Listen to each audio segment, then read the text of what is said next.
Photos have different meanings to different people. When I showed this photo off after my holiday, many people dismissed it, and to most, it's just a picture of a ballroom. But wind the clock back 118 years, and this room is transformed into one of the most important rooms of Harland and Wolff, and the very birthplace of the Titanic. The year was 1907. The midnight oil was burning, and a solitary figure would have cast a long shadow as he hunched over one of the huge drafting tables, entirely focused on the massive plans of the first of 3 megaliners he had been charged to design. Thomas Andrews was used to working all hours and seemed to have energy few had ever seen. Born in Ireland in 1873, Andrews was born to a wealthy family and was lucky with a well-connected upbringing. His family was large and deep-rooted, having 6 generations born in the village of Comber. He was named after his father and was described as an energetic child with a lovable personality. You could only describe his early life as idyllic. He had a large garden to play in with a farmyard at the back. He was homeschooled and his parents treated him kindly and encouraged him and his brothers and sisters to refrain from alcohol and tobacco and promised them a gift if they did as they were told when each of them reached the age of 21. The family not only excelled in this but carried their parents' principles throughout their lives. His caring nature followed him into the Royal Academical Institution. He was well liked but preferred sport to academics. One thing he loved was the sea, and he would often watch the large ships sail by or sneak near the shipyard to hear the men working.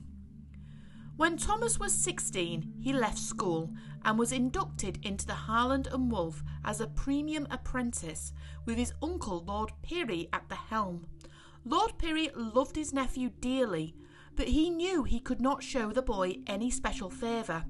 He made sure Thomas would work hard like any other apprentice and learn his trade from the ground up. Thomas didn't disappoint. He ensured his work was on time, he knew the consequences if he were late, and he had seen it before. Once the bell rang, the gates were locked, and any men locked out would lose a day's pay. Thomas first worked at the joiner's shop, learning the basics of the craft, and then was moved from department to department. As each craft was learned, he moved on until he made his way to the drawing office. Thomas spent 18 months learning how to draw the large technical drawings, and he loved it. In fact, most people he met and the departments he worked in liked the lad. He was punctual, thorough, and meticulous in his work. They all said the same thing: this boy would excel in the world of shipbuilding. Thomas, though, would lean towards the technical end of the shipbuilding world.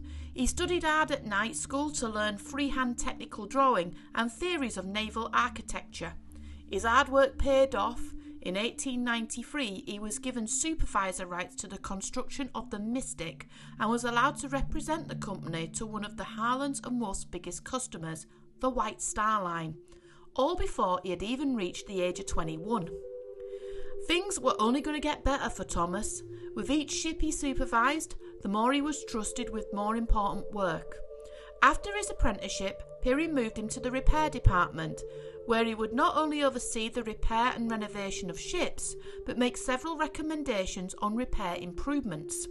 After a few years, he took on the role of construction manager on the new Celtic liner. It was a role that put all of his skills and good relationships he had learned and made into practice. Being construction manager would put in touch with every department. It was his biggest responsibility he had ever undertaken, and he watched through his leadership the great ship take place on the gantry, and I can only imagine his pride when the hull slid into the water for the first time. Other ships would soon follow, and in 1904 he was promoted to Assistant Chief Designer. He moved to Chief Designer 1 year later.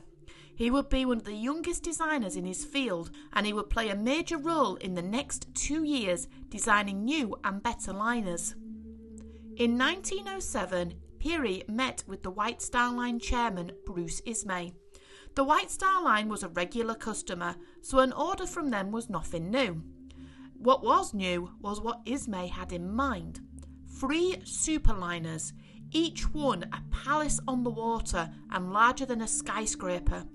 These superliners would carry people in luxury unseen on any other ship. It was hoped that if the passengers were wined, dined and entertained, then they would want to spend more time aboard, not unlike their rivals Cunard, who were focused just on the speedy blue riband. Still, they did want to cross in good time and aimed to complete the crossing in no more than 8 days.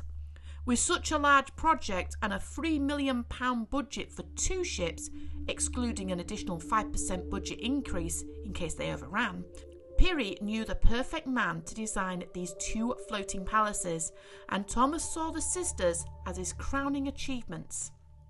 But these liners had to be built to a specification that nobody had ever seen before, so Harland and Wolff was transformed to accommodate. 2 large gantries were built side by side, ready to take the weight of the 2 hulls. Like every ship, work started with laying the keel, and then building the structure from the ground up. Thomas oversaw every detail, from the watertight bulkheads to the signs on the boards warning of the propellers. Not one thing was overlooked. When the ship was launched, outfitted and sent on her maiden voyage, Thomas spoke to both crew and passengers and took notes on what worked and what needed improvement. Olympic's sister ship Titanic was already being built and proving to be much bigger than her sister, so any improvements Andrews made would certainly be included in the Titanic design. The majority of the design, Thomas had free rein. However, he was overruled in some aspects, including the number of lifeboats he wanted to add. Thomas had insisted on 64, knowing that the davits he designed would hold 2 boats apiece and would have ensured that every passenger had a seat. However, in the time when the number of lifeboats depended on the tonnage of the ship rather than the number of souls on board, 64 lifeboats was deemed too cluttered on the promenade decks and would ruin the view. Still, to placate the designer, 4 collapsible lifeboats were added, 2 on the deck and 2 on top of the officers' quarters, and 20 ultimately remained to comply with the law. Once the Titanic was outfitted, her next step was her sea trials. Thomas had been given a complimentary ticket number 11250, but Thomas knew this trip was not going to be for pleasure and watched his workers closely as he needed to select a group of them to go with him. The men on the ground knew of the plan too, and any one of the hundreds of men could be selected, even apprentices. So the men saw this as a golden opportunity not only to travel in luxury, but to work with Thomas Andrews personally and hopefully show off their own skills for a promotion. 9 men were chosen by Andrews himself, and these young men were known as the Titanic's Guarantee Group. It was customary for the Guarantee Group to travel with every maiden ship, and the group boarded the ship on April 2nd, just before her sea trials. The group were on hand to handle snags and small issues with the ship on her first crossing. It also helped Andrews to make improvements to the Titanic's new sister, which was currently sat on the gantry. For the 9 men, they travelled in first and second class, and it would be a trip of a lifetime in luxury never before experienced, with the majority having never travelled from Ireland, let alone to New York. The Titanic sailed through her sea trials with flying colours, with only minor tweaks, and on April 10th she set sail from Southampton to Cherbourg, where she met with the tender ship SS Nomadic. After taking aboard more passengers and a brief stop in Queenstown, the ship headed west to New York. It is unclear what the Guarantee Group did in those few days out at sea. They were all in passenger quarters, and we know from this photo taken on April the 11th, they were allowed to use the amenities that their ticket afforded them. They were regarded, however, as members of the staff, and from other guarantee groups of the time, it's likely they fixed small problems like plumbing, electrical issues, and so on. They would have dined with the best and the wealthiest, and when not on duty, they would have spent time in the first-class lounge or in the library or drawing room writing to their families. In cabin A36, Thomas was, as he always had been, working.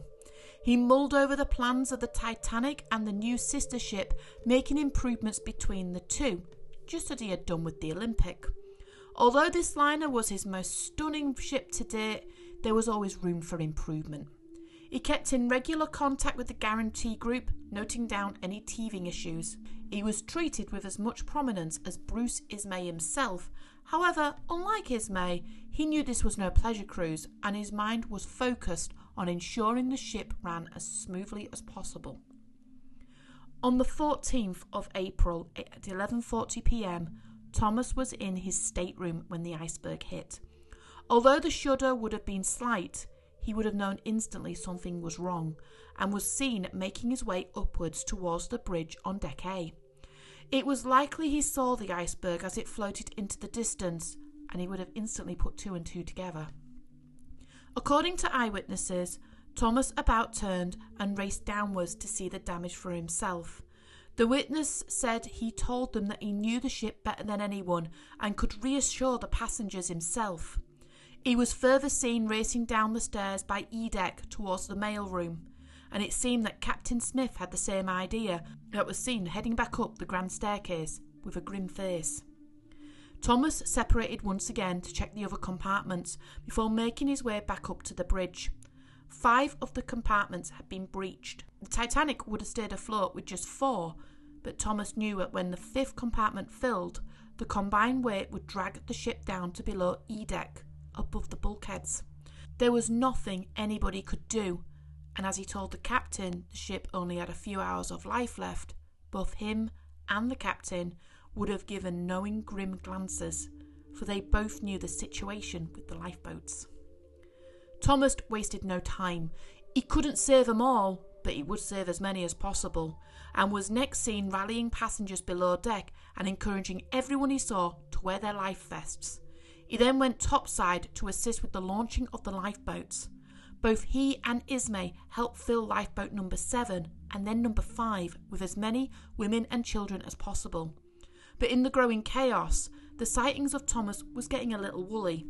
The last confirmed sighting was about 2:05 a.m, about 15 minutes before she went under. A steward saw him in first-class smoking lounge, looking stunned and with his lifebelt on a table. But later reports state that he was last seen throwing anything that floated overboard to give the people at least a fighting chance to find something to cling to in the water. The very last unconfirmed sighting was him carrying his life vest, walking to the bridge and standing near Captain Smith before both of them fell overboard as the water overcame them. Thomas, Andrews and every man on the Guarantee Group were lost that night.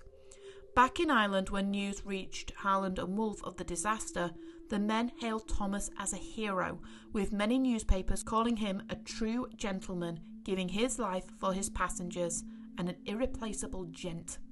His wife Helen and child Elba were devastated, and although Helen remarried some time later, she would never recover from her loss. A biography was written in his honour to memorialise him, and in 2 years his hometown had built a new village hall, calling it the Thomas Andrews Junior Hall in his honour.